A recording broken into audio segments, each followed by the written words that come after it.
Kok bisa begitu? Kok bisa seperti itu? Masa ya istilahnya manggil perawat saja? Apa di sana kekurangan perawat? Di rumah sakit itu?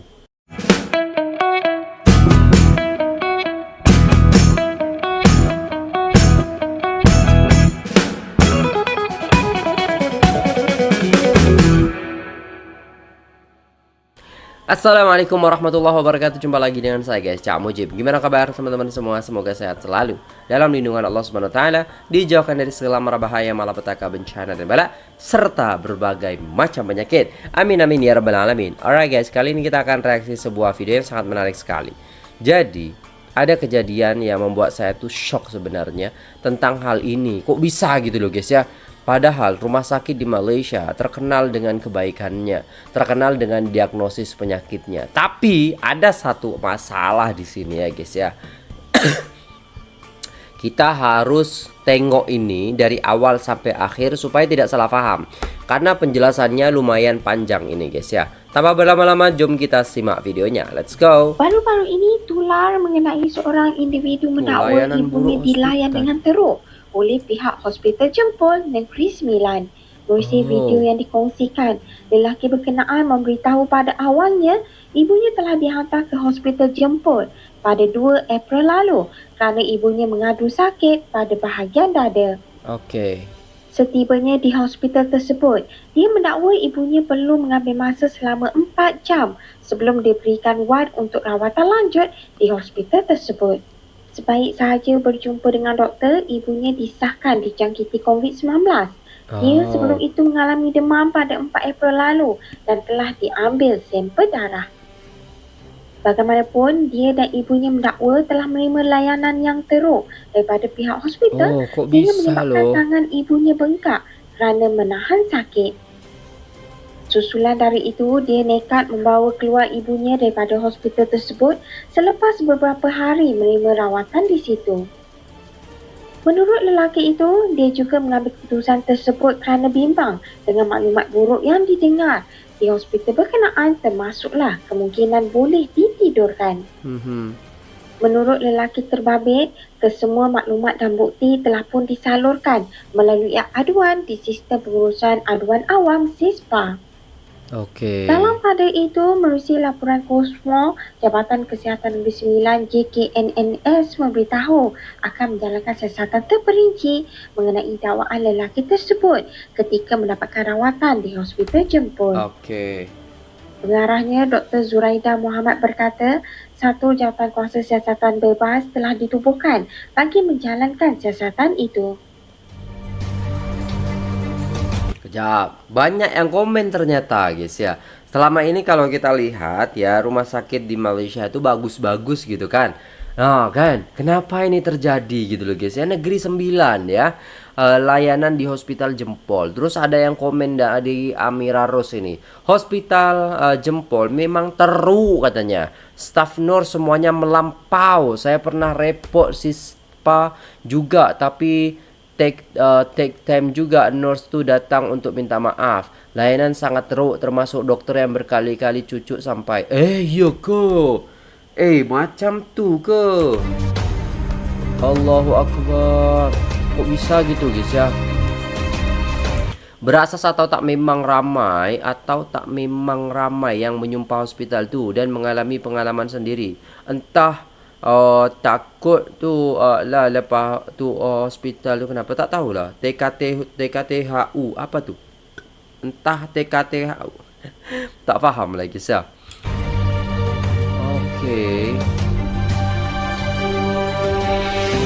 Hospital maut digelarkan waktu COVID Makhin apa tu? Ni manjang nak tidur yang apa tu guys? Hospital maut dia cakap. Bukan suruh layan satu kelas saja, tapi berkhidmatlah dengan ikhlas apa yang ditugaskan. Selama ni apa yang katakan biar betul. Bila terkena dekat family sendiri, wish, tak jejak tak. Walaupun dekat sanggup pergi hospital bila jauh, tapi alhamdulillah. Oh ya ke? Bisa begini oh guys ya. Tak menyangka Hai lah. korang, hari ni saya nak spill apa saja yang berlaku dekat Okey. mak saya sepanjang tempoh dia warded dekat Hospital Jempol Negeri Sembilan. Apa yang saya nak cerita dekat korang ni based on report yang saya hantar dekat SISPA. Okey. Pada hari raya ketiga 2 April 2025, waktu tu dah petang, dah dekat nak maghrib dah, mak saya cakap dia sakit dada. So lepas maghrib kita orang bawa mak pergi dekat klinik kesihatan Palung 456. Sampai dekat sana doktor bagi oksigen apa semua, lepas tu doktor cakap okey, yang ni kena refer terus dekat hospital. So terus arrange ambulans untuk hantar. Waktu tu saya dah request, saya cakap boleh tak hantar dekat hospital Kuala Pilah sebab sebelum puasa mak saya ada admit dekat sana 5 hari. Tapi dia Okey. cakap tak boleh sebab kita Palung dekat kawasan Jempol. So kena hantar terus ke hospital Jempol. So saya pun macam okey, kita setuju.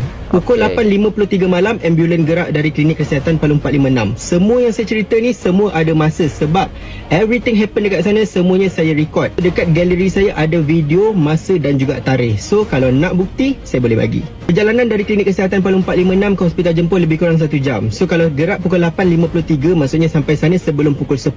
Dan emak saya start dapat bilik pada pukul 2 pagi. So 4 jam dah kena sidai dekat situ.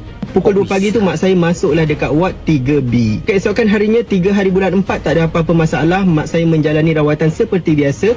Lepas tu 4 hari bulan 4 2025 mak saya demam. Jadi doktor ada ambil sampel darah dan hantar ke Hospital Tuanku Ampuan Najihah Kuala Pilah. Jadi untuk blood CNS tu hanya perlu tunggu keputusan sahaja. Tapi mak saya dekat hospital Jempol hanya menjalani rawatan macam biasa. Kalau ikutkan, mak saya kena berada di hospital dalam masa 5 hari sahaja sebab dia kena habiskan dia punya insulin. Sama dengan apa yang berlaku dekat hospital Kuala Pilah sebelum puasa tu. Patutnya mak saya akan discharge pada hari Isnin 7 hari bulan 4 2025. Tapi bila saya datang hari Isnin tu, doktor tak bagi discharge sebab dia cakap ada infection dekat darah yang dah dihantar ke hospital Kuala Pilah. Tapi result still tak keluar lagi. So mak saya kena stay dekat situ sampai result keluar. Untuk kebaikan mak saya, kita orang tak kisah. Akak saya pun sanggup je tunggu dan jaga dekat situ walaupun dah hari ke-6. Sampailah pada hari ke-7, jarum drip dekat tangan mak saya ni dah sakit. Yelah dah berapa hari dah dekat sini tak tukar-tukar. Waktu admission dekat sini ada satu, dekat sini ada satu. Tapi kita dah suruh buka dekat sebelah sini, so hanya guna dekat sebelah sini. Jarum dekat kawasan ni tak tukar-tukar sampailah hari ke-7. Jadi pada waktu malam, tengah malam waktu tu mak saya cakap dah sakit dekat sini. Jadi nak minta nurse untuk buka dahulu sebab tak ada pun drip, tak ada pun masuk apa-apa air ataupun apa-apa ubat dekat sini. Jadi akak saya pun pergilah jumpa nurse dekat kaunter nurse pada pukul bentar. Pengalaman saya waktu istri saya di rumah sakit gitu kan. Kalau dia udah merasa sakit di sini, ini bekas infus. Ini kemarin saya ngimpus juga kan. Kalau udah sakit, itu langsung saya panggil nurse-nya, langsung dibilangnya sakit, oke, diperiksa dulu. Oh ya, ini harus diganti. Langsung diganti gitu loh guys ya. Nggak nunggu bengkak dulu, kok bisa gitu loh. Wah itu pelayanannya buruk betul itu, asli. Kok bisa gitu loh. 1 pagi cakap mak saya dah tak tahan dah, so nak minta tolong buka benda tu sebab mak saya dah nak demam waktu tu, tangan dia dah bengkak. Waktu tu nurse yang bertugas malam tu buat tak tahu je. Selepas 1 jam baru dia datang dan tengok memang betul dah bengkak dan barulah dia buka jarum dekat situ. Itu telat loh guys, itu memang buruk kalau kayak gitu ya. Kemarin aja saya waktu ini dia tanya terus sakit gak, merasa nyaman gak, atau biasanya kan agak sakit gitu ataupun apa gitu. Saya bilang hari pertama, kedua, ketiga. Hari pertama, kedua itu saya bilang oh nggak apa-apa, nggak sakit gitu kan. Hari ketiga udah mulai agak sakit gitu kan. Terus habis itu dia menyarankan gitu loh guys ya. Menyarankan ini diganti aja atau gimana pak? Nggak apa-apa selagi jalan, saya bilang selagi jalan itunya infusnya aman aja sih karena nggak begitu sakit gitu. Waktu istri saya dulu itu sampai agak ya guys ya, dia mau gini itu sakit banget gitu, terus itunya nggak netes gitu loh, apalagi sampai bengkak, jangan gitu loh. Nah itu nurse-nya harus memang dikasih pelajaran kayak gitu tuh. Gak boleh ya, gak boleh. Kalau di sini itu langsung loh guys ya, masya Allah. Itu. Dan sebabkan sakit yang terlampau sangat, dah sampai bengkak dah dekat sini, mak saya suhu badan dia dah jadi naik, dah jadi panas waktu tu, macam nak demam. Lepas tu akak saya pergi lagi sekali dekat kaunter nurse minta ubat demam ataupun ubat tahan sakit, dan nurse hanya cakap tunggu doktor. Kalau korang nak tahu dekat hospital Jempol ni, sepanjang ada dekat sana, apa je yang kau minta, semua jawapan dia adalah tunggu doktor. Kejadian tu pada pukul 2 pagi 8 hari bulan 4 2025. Tengah hari tu pukul 12 tengah hari saya datang melawat macam biasa. Lepas tu akak saya ceritalah benda tu dekat saya. So saya ingatkan dah dapatlah ubat tu sebenarnya, ubat tahan sakit. Sebab saya tengok waktu tu tangan mak saya memang dah bengkak, kena tuam dengan ais, dan waktu tu dia memang sedih gila. Mata dia berair menangis sebab dia cakap dah memang sakit, dah duduk dalam Iyalah, hospital, sakit banget. nak dapat sebiji ubat pun tak boleh. Kebetulan saya ada dekat situ, doktor datang, ada 4 orang doktor. Waktu tu pukul 12.45. Jadi saya cakap dengan doktor, saya suarakan benda ni. Saya cakap kenapa semua benda kena tunggu doktor. Kita bukannya minta suruh operate mak saya waktu tu. Kita bukannya minta ubat batuk. Kita bukannya minta ubat yang memang tak ada kena mengena dengan penyakit mak. Kita hanya minta Panadol ataupun kita hanya minta ubat tahan sakit sebab memang dah sakit. Kalau doktor busy pun dekat emergency waktu tu, tak boleh ke nak call sekejap, Ya, ambil betul. gambar mak Biasanya saya, di tunjuk call, condition di tu dekat telefon. doktor. Tak boleh ke kita nak sebiji ubat je? Allah. Jawapan yang doktor bagi, dia akan check balik pasal benda tu. Pukul 1 lebih tengah hari barulah mak saya dapat ubat tahan sakit. Bayangkan dari pukul 2 pagi sampai pukul 1 tengah hari, lebih 10 jam Ya, mak saya betul. tahan sakit semata-mata nak dapatkan sebiji ubat. Habis di waktu melawat pukul 2, saya balik rumah. Lepas tu pada belah petang, tiba-tiba nurse ambil mak saya, bawa turun untuk x-ray dia punya jantung. Sebab dia cakap mak saya batuk. Waktu dekat x-ray tak ada apa-apa isu pun. Keputusan semua okey. Dan tiba-tiba doktor cakap dekat akak saya yang mak saya positif COVID dan perlu dipindahkan ke bilik kuarantin. Bila akak saya tanya bila boleh discharge sebab sekarang ni dah berjangkit-jangkit dah. Ceritanya mak saya warded dekat sana sebab serangan jantung. Tapi pada hari ketiga keempat, dia punya bacaan jantung, dia punya bacaan buah pinggang semua dah okey. Tak ada apa-apa masalah. Tapi still lagi kena tunggu, satu sebab nak habiskan ubat 5 hari. Okey, kita accept. Lepas tu kena lagi tunggu sebab nak tunggu result blood CNS daripada Heshtan. Lepas tu kena lagi tunggu sekarang ni sebab positif COVID pula. So bila tanya bila boleh discharge, maybe lagi 1 atau 2 minggu. Termasuk hari ke-7 kita orang ada dekat sana, bermakna 3 minggu mak saya kena stay dekat situ. 3 minggu akak saya kena tinggalkan husband dengan anak dia yang masih bersekolah untuk jaga mak saya dekat situ. 3 minggu saya kena berulang-alik dari Palong ke Seremban ke Hospital Jempol semata-mata untuk tengok mak saya. 3 minggu. Hari ni saya datang, saya terus jumpa dengan doktor yang rawat mak saya. Dan doktor cakap mak saya kena stay lagi sebab mak saya demam petang semalam. Aduh. Petang semalam pukul 4 dia cakap dia ambil suhu mak saya, suhu 37.5 darjah Celsius. Sedangkan tengah hari waktu saya ada dekat sana, ada staff nurse yang check suhu dia 37.3 dan staff nurse cakap tak demam. Kalau demam 38 darjah Celsius. So petang tu dia cakap dia ambil 37.5 darjah Celsius. So dia consider demam pukul 4. Tapi masalahnya pagi tu bila cek bacaan darah, cek bacaan buah pinggang, cek suhu, semua okey. Tapi still kena tahan lagi 2 hari, lagi 48 jam sebab petang semalam pukul 4 suhu dia 37.5. Masalahnya doktor sendiri cakap okey, bacaan jantung, bacaan ni apa semua dah okey, tak ada masalah. Blood CNS punya result pun tak ada masalah, tak ada kuman-kuman pelik pun yang ada dekat situ. Tapi still kena tahan sebab mak saya demam petang semalam. Lepas tu bila saya cakap saya nak bawa mak saya keluar, saya nak pindahkan mak saya ke hospital lain. Berkait pula dengan isu tangan mak saya yang bengkak, yang nurse engkau sendiri lambat buka jarum tu, yang sampai mak saya dah demam-demam apa semua tu. Ini pula dah jadi. Kejap, bukannya kalau COVID itu, kalau COVID ya, kalau di sini itu, ketika dia sudah tidak ada gejala, langsung dicek gitu loh. Ya kan, langsung dicek, udah negatif ataupun masih positif. Biasanya begitu sih guys kalau di sini. Di isu sebabkan bengkak dekat sini tu yang Itu menyebabkan mak meriamnya saya juga still dari lagi situ. kena stay dekat hospital. Kau nak apa sebenarnya dari mak saya? Saya jumpa dengan doktor tadi, betul-betul dia memang tak bagi mak saya discharge. Saya cakap saya nak keluarkan atas concern saya sendiri, atas tanggungjawab saya sendiri. Saya nak bawa mak saya keluar dan saya nak bawa mak saya pergi ke Hospital Tuanku Ampuan Najihah Kuala Pilah. Auto, doktor tu cakap dekat sana katil penuh. Dekat sana semalam pun dia nak hantar pasien pergi sana pun penuh. Sampai dia kena hantar ke Hospital Tampin. Pasien daripada Hospital Kuala Pilah pun terpaksa dihantar ke Hospital Jempol sebab dekat sana penuh. Punyalah dia tak bagi mak saya discharge. Tapi tadi saya berkeras juga, saya sign juga consent form dan saya bawa mak saya keluar. Sebab apa? Sebab dah banyak sangat cerita yang saya dengar pasal orang-orang tua, baya-baya mak saya umur 60 ke atas yang datang dekat situ sebab penyakit lain, end up dapat penyakit lain dan ditidurkan dan jadi benda lain. So saya itu harus disiasat itu Kak gitu. Kalau menurut saya sih harus disiasat itu. Ya masa sih, kan kita tahu, kita kenal gitu kan, rumah sakit di Malaysia itu selama ini yang kita tahu ya tepat menangani ya kan. Tapi kenapa di rumah sakit itu kok bisa Ketika awal diagnosa seperti ini, terus ketika dicek lagi seperti ini. Lah kok ketika ketika udah dicek lagi ketiga kalinya, lah kok beda kayak gitu. Aduh. Saya tak nak benda tu jadi dekat Bahaya. mak saya. Itu saya tak cerita lagi pasal perangai nurse. Setiap kali nak panggil, kena tunggu 30 minit hingga 1 jam baru dia akan datang ke Tak mungkin macam tu 30 menit, tak mungkin lah.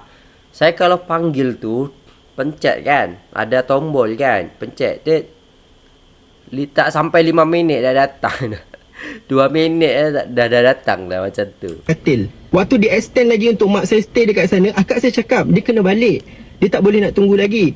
Dia cakap tak apa, tinggalkan je mak dekat situ, nurse boleh jaga. Bayangkan kalau kita nak panggil untuk satu-satu benda pun kau ambil masa 30 minit hingga 1 jam untuk datang. Bayangkan untuk orang tua yang umur 69 tahun kalau nak pergi toilet ke, dah nazak ke, dah jadi betul. apa-apa ke, dalam masa 30 lebih minit baru kau nak datang, apa jadi kat orang tu? Saya tak nak cerita pasal ada patient hampir nak kena stroke, tapi kita panggil nurse hanya datang tengok tunggu doktor.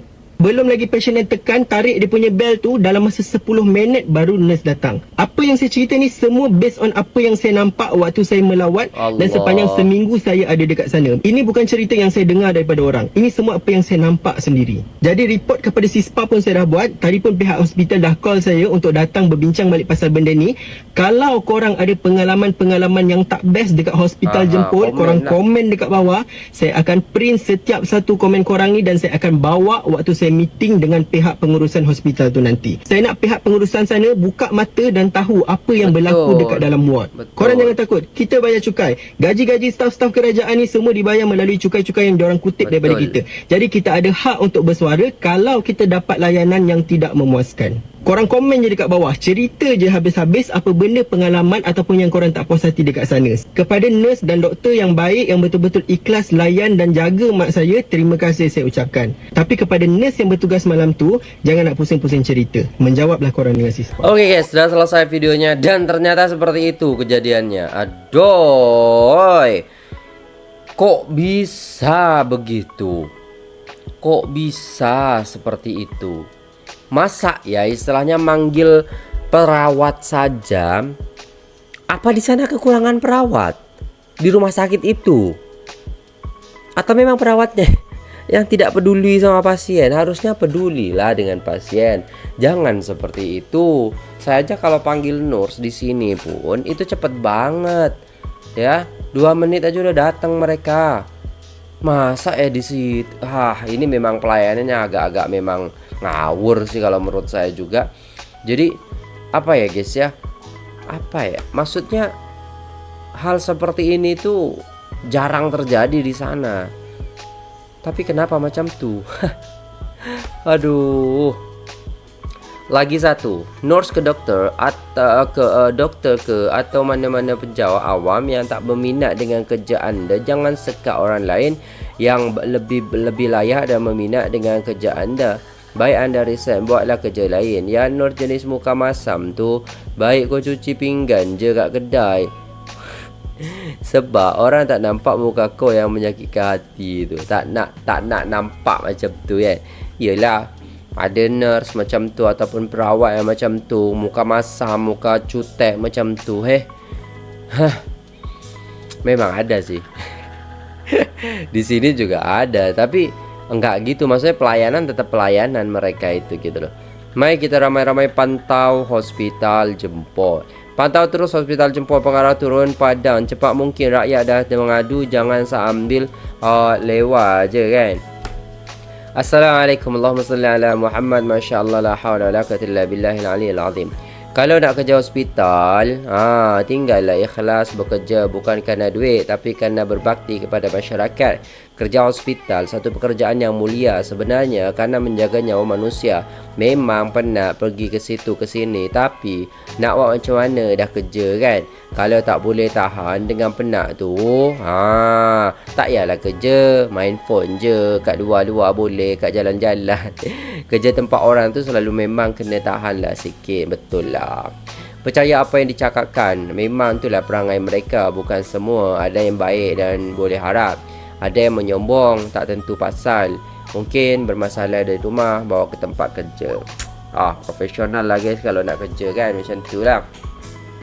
Maksudnya kalau macam ni kan, kasihan lah. Maksudnya dah sakit, dibuat susah pula, dibuat macam tu pula, kan, dibuat bengkak pula tangan dia. Macam mana tak naik suhu tubuh tu kalau dia bengkak kan, dan meradang, sakit. Pastilah tubuh bagi amaran sikit. Macam tu lah.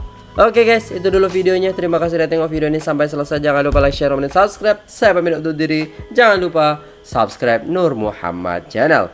Oke, terima kasih. Assalamualaikum warahmatullahi wabarakatuh.